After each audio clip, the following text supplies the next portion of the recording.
They all fail. Okay. Number 3. All right, the Bible. The scene. You're riding the university shuttle with a friend who notices a Bible in your backpack. I've read the Bible before, he says. It's got some interesting stories, but people take it too seriously. It was only written by men, after all, and men make mistakes. You try to recall the points your pastor made a few weeks ago before your the Bible's inspiration and come up empty. So the challenge. You didn't know your friend had any exposure to the Bible until now. You're concerned about keeping the conversation productive while being sensitive to the fact that the shuttle riders are listening. What do you say in response? Pressure. So you again, it's a 10-second window. This is a good one. Just because men makes mistake, does it always make? They always make mistake and everything. I don't think that's the first question that you have to ask. Yeah. Every textbook is written by man. But that's a shutdown. That's a shutdown. That's a shutdown conversation with that. You shut it down. There's no more conversation if you say that. Well, I think the first thing, anytime someone comes up with the mistakes of the Bible, you have to ask them, what mistakes? Like what? Can you? Yeah, like which one? Well, they'll never know, and it is a little bit of a shutdown. So you got to have a follow up to that because you're going to get the sounds of silence, right? But it's the only question. It's basically the backup because it believes the books are written by men. Written by men, and men make mistakes, so it's full of mistakes. That's basically the premise. You basically written by men, then It's full of mistakes. Yeah, it's not inspired, right? Yeah. No, it's not just. It's full of. It has mistakes because it's written by men. But the thing is, it's like we study other texts that is written by man, and we don't think that's full of mistakes.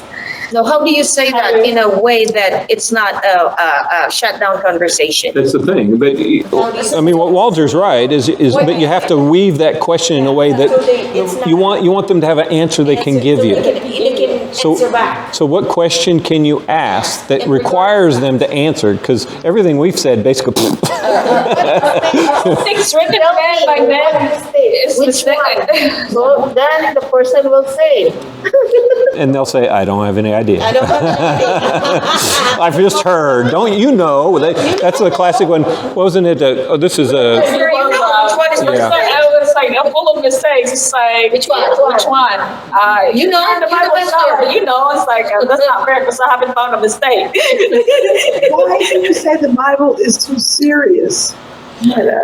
Oh, that's interesting. I wouldn't have picked up on that. Mm-hmm. People take it too serious. Why do you think people take it seriously? Then they have to answer something. They have to come up with something. You know what? So should take it not seriously? That might be a really good place to back up to the beginning of that sentence. Yeah. It's like, it's got some interesting stories. Can you build on that to engage? So it's like what stories? Because then you can ask the follow-up question, once he gives you a story, it's like, do you think that story's true? Because if you have a true story in the Bible, now you're working your way. You better take it seriously. So that might be a place to engage more softly. Less threatening. Yeah, less punching. But I think that's what these scenarios are trying to teach us is try to, in your mind, be able to pick the point to engage, because our natural instinct, Walter and I are on the same page. I'm like going to hit you in the nose. It's like, of course you're wrong. You're being irrational of your claim. But yeah, I think the too seriously part is really good. But I think we go back to I guess you can even start these interesting stories you're taking too seriously. What are the stories you liked? Yeah. And now you see what he thinks about the Bible. Yeah, Well, because it's too general, that's too vague. Well, if you can't come up with the story, then you're going to have to backtrack, okay? Because now there is no foundation. But if he has something like Noah and the flood, or Well, the way know. he's saying it, it probably has something. Yes. It's something like He has some, the Bible it's, in his back.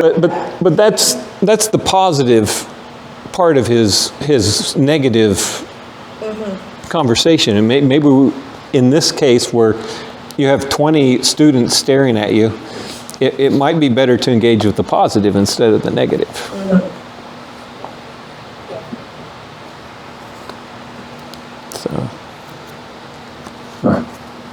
so what's his, what do you call it? He just wants you to come up with Columbo questions. He doesn't give you any answers. All right, let's go ahead and jump to the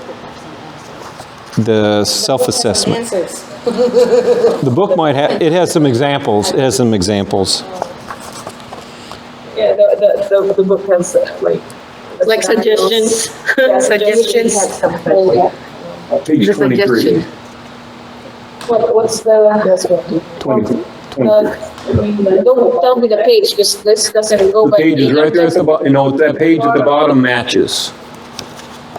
Page 23? Page 23. What time are we at? Oh, it's 3 o'clock already. All right, so, no question, back one. There we go. So page 23 if you're in the book. Oh, here's a suggestion, huh? Get some suggestion here for the 3 challenges. Okay, let's go back to them then. Go to page Said 19.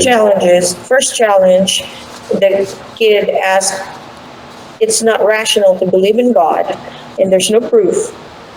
And so you can ask, what do you mean by God? That is, Well, that's what interesting kind question. of God do you reject? That's an interesting question. It's actually better than our answers. He's the pro. He's been at it for Yeah. years. What kind of God do you reject?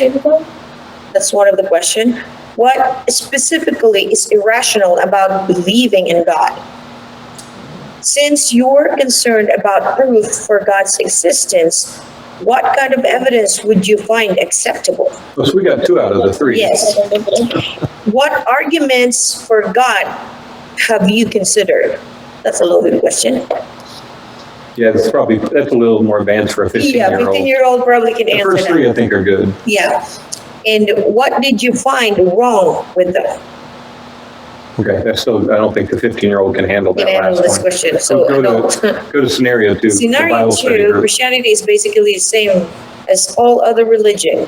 And so, how much have you studied other religions to compare the details and find a common theme?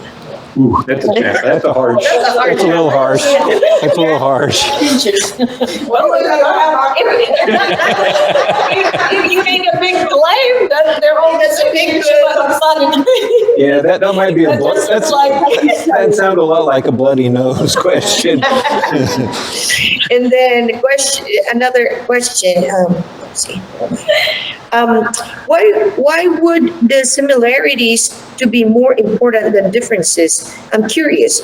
What do you think Jesus' attitude was on this issue? I think what he's trying to get around is like, why do you think other religions are the same as what Jesus is teaching? Jesus taught exclusivity. Yeah. I am the way, the I'm the truth, way. and the life. No I'm one the comes to the way. Father except through me, right? Yep. Did he think, let me see. Did he think all religions were basically equal?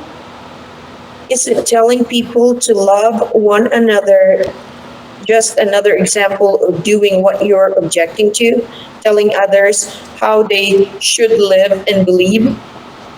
That's Yes. kind of like questioning his, Well, what he's actually, proclaiming. that's one that I missed, Yeah. and we should have got that. So the claim that you shouldn't tell people how to believe, and But you're you are telling telling me, how to believe, How to because believe. as a Christian, we How to want do. to share. That's part of the core of our belief. So you by telling me I can't do what I believe is actually challenging what I believe. Yeah. And so It you is. don't believe that everybody should be Yeah, left to what should, they because believe. I should shut up, and you can only dictate, and I can't.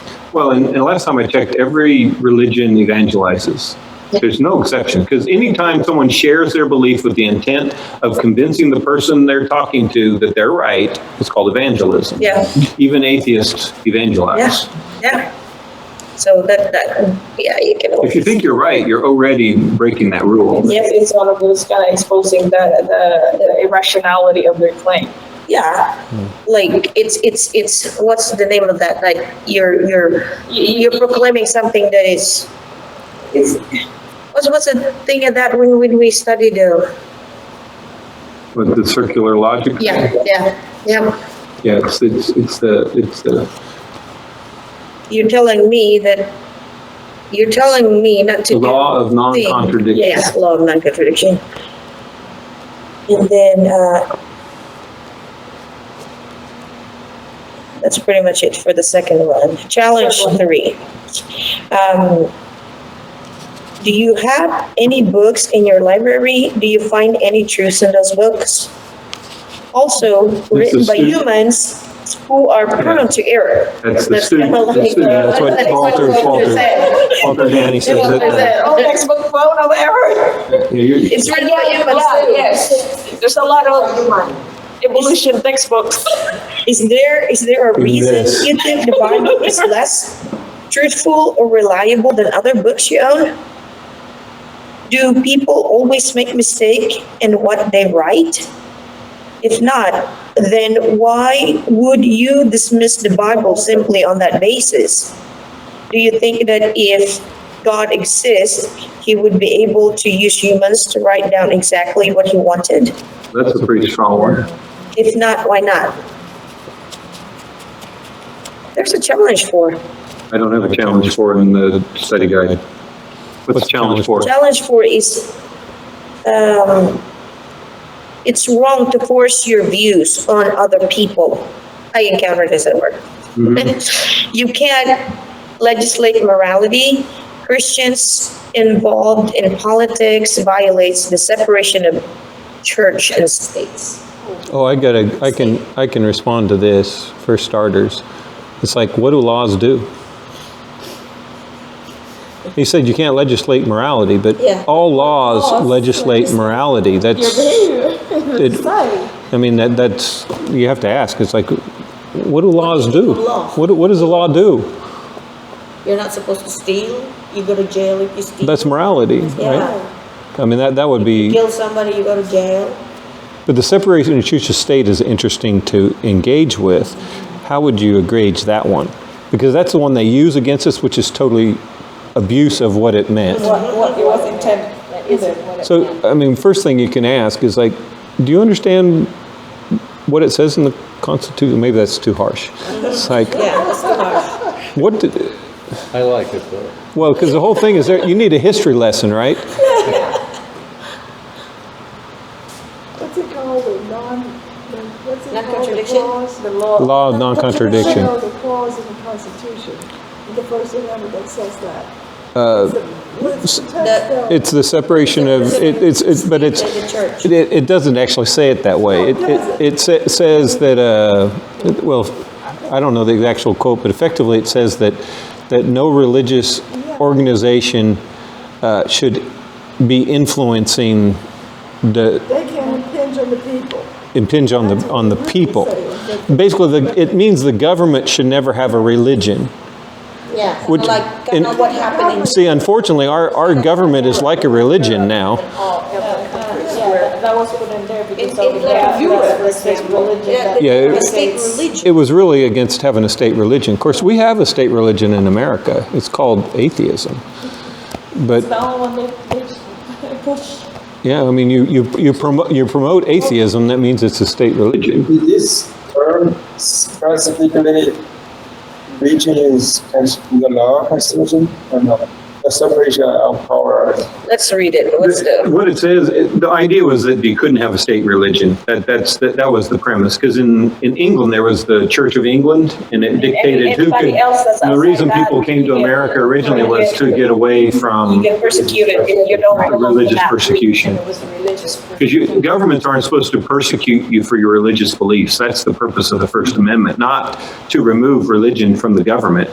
Our founding fathers couldn't care less. They just didn't want the individual people to have their religious, yeah. That's what the people believe. We've allowed it to be corrupted in America to what it's not. Misinterpret, but they twist the meaning. Yes. First Amendment, Congress shall make no law respecting an establishment of religion or prohibiting the free exercise thereof, or abridging the freedom of speech or of the press or of the, That's it. Those are all other rights. So that's it. It basically says that the government's not supposed to interfere with our religious activities. It says nothing about the religion being in the government. The religion and prayer and the Bible are completely okay in government. But Restrict the government. the government Not from, the citizen. not the citizen. But Yep. we flipped it. yeah, the idea is to restrict the government from interfering in religious beliefs, not the other way around. All right, let's do the self. Hang on, see, Coco's question is, do you vote?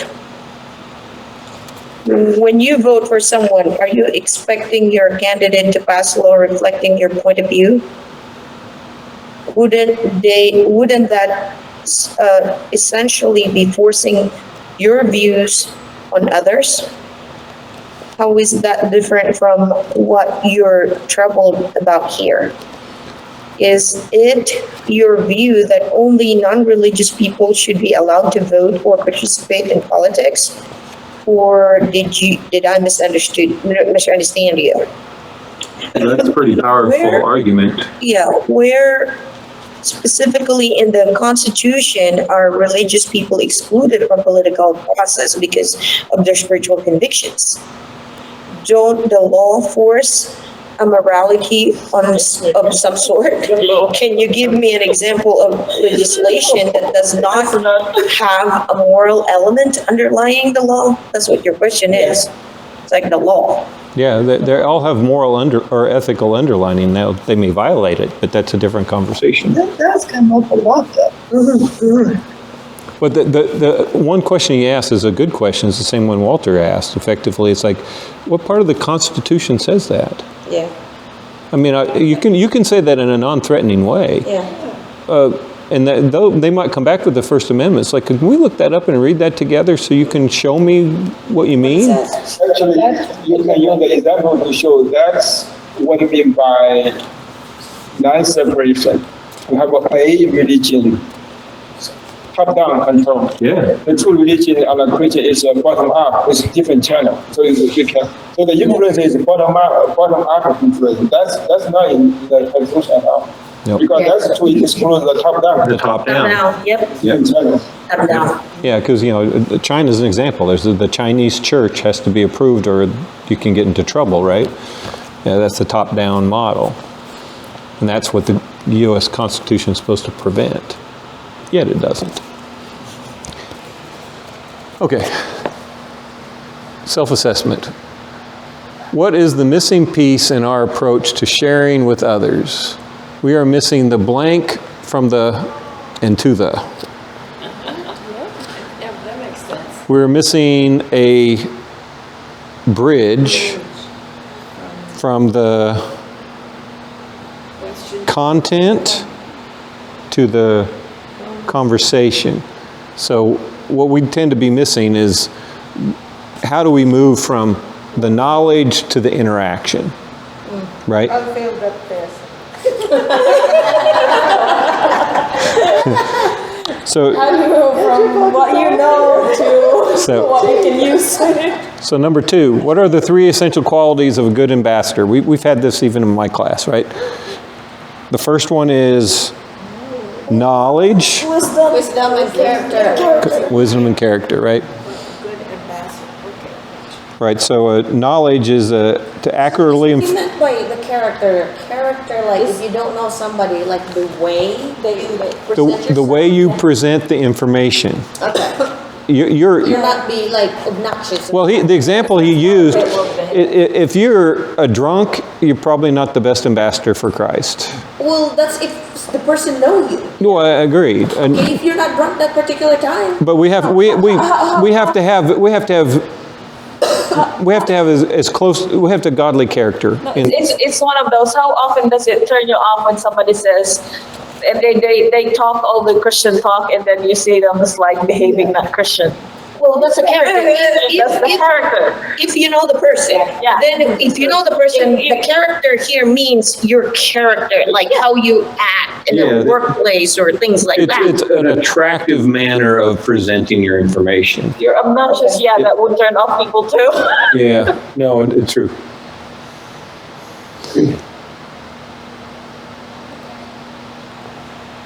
All right. What insight suggests that we change our approach to evangelism? Before there can be any harvest, there must be a season of gardening. Think. Subjective points. 2 points. This is a pass-fail class, so you're okay. What is the modified goal for our conversation about Christ? Instead of trying to Win? or close the deal, we're going to try to put a stone in someone's shoe. I like. I don't think you have to say that to them, though. No, you don't say that. You don't say that. That's your But goal. he said when he's trying. No, wait. Well, he's giving a talk because he's typically taken there because of the talk of this. If you're at a college campus, it's actually not a bad idea to start with that because it's a joke, right? Yeah. You need to break the ice. And it's like, oh, I'm here to annoy you, but annoy you in a good way. And this is kind of a nice breaker. Okay, so 5. What is the difference between tactics and strategy? Ooh, strategy involves the big picture, and tactics involve the details of engagement, right? All right. Finish these sentences. Tactics are not tricks, slick rouges, clever ploys. You're not trying to trick anybody. Tactics are not meant to coerce, humiliate, belittle. You got. I don't think people have that. If they're even up to the point that they want to share they're not into this. Well, They're actually more horrified to tell the other people what they believe. well, I'm not. Because of the stigma of that. I'm not that generous. We've been in circumstances, I know I have, where I'm so right, I'm ready to punish the other person. No, but you're talking to somebody that's not. That's Well, not Christian. well, it could be a pseudo-Christian. I'm not there to win an argument with somebody. It's like you're nervous to share your thoughts. That's the last thing you're gonna think. Like I'm gonna Well, put you down. It's like no. I'm even like, can I do this, Lord? Maybe next time. You know. no, It's like the day. Actually, the danger when this comes in for the people that are you're close and they're not Christian. Well, They're close. not only that. You have that your filters kind of comes off. Well, Total stranger, you kind of have that filter all the time. well, it's a better than thou approach. The other one is. Always have that filter generally. No, but if you don't know the person, you're not gonna go like for that. a family member. When you get to the argument, it's like yeah, that's true. That's you true. get to that point. Yeah, you blooded them.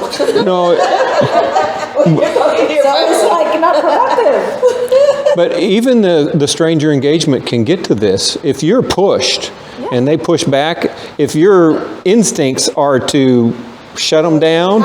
You can use this to embarrass them. That's right. And that's what we don't want to do, right? So there's plenty of opportunity for us to use this improperly,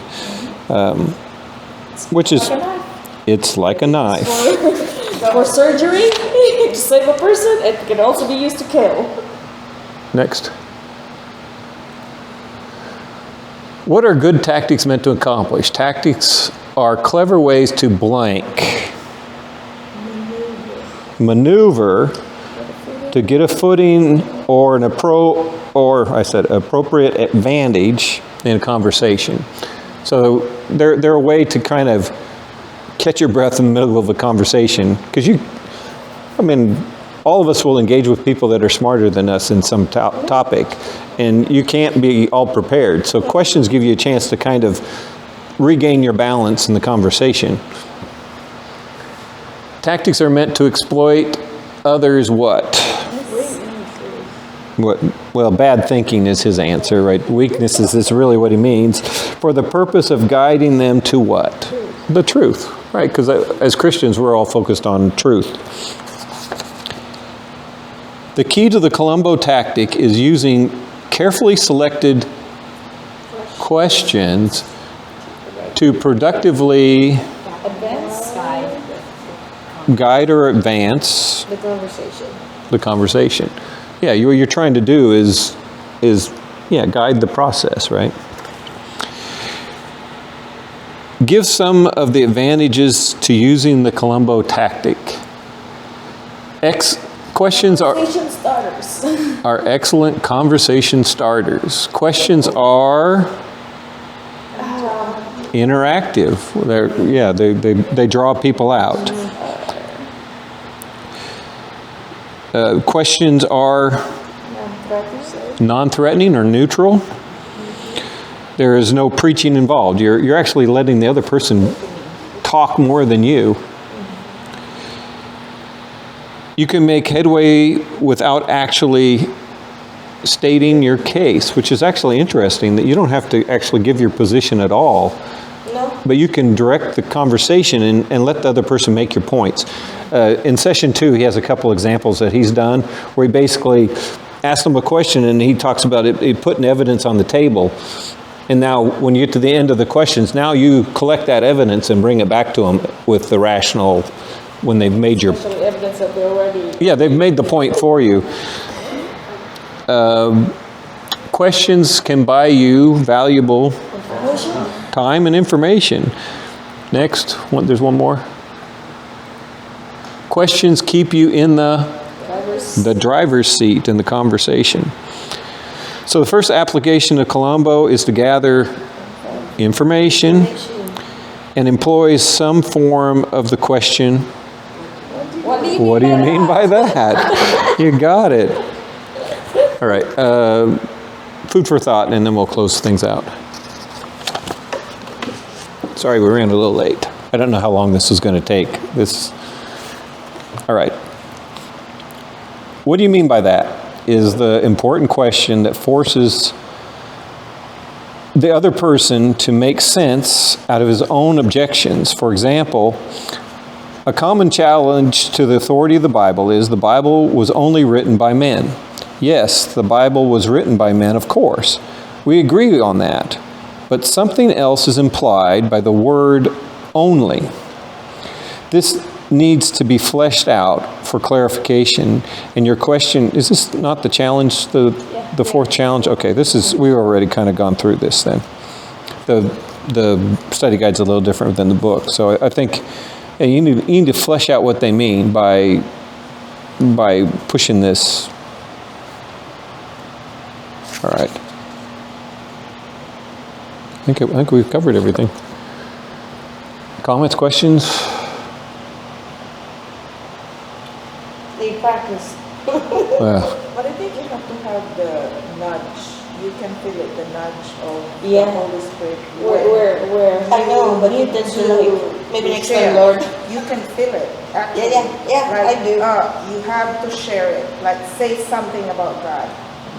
Just don't resist it. You should be I aware of it. typically say like, next time, Lord.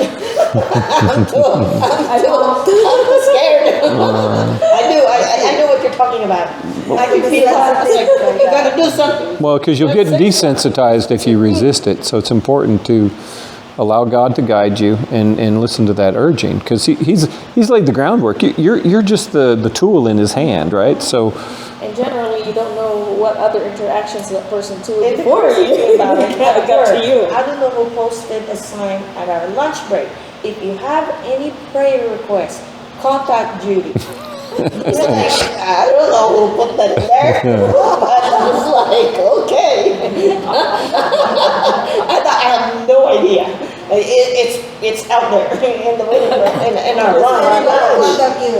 Yeah, with my phone number. Hey. No, does anybody try to contact you? No. Nobody has taken that. Hey. Nobody has taken that. This is There's one girl that always asks for prayers. a good segue. Why don't you close in prayer?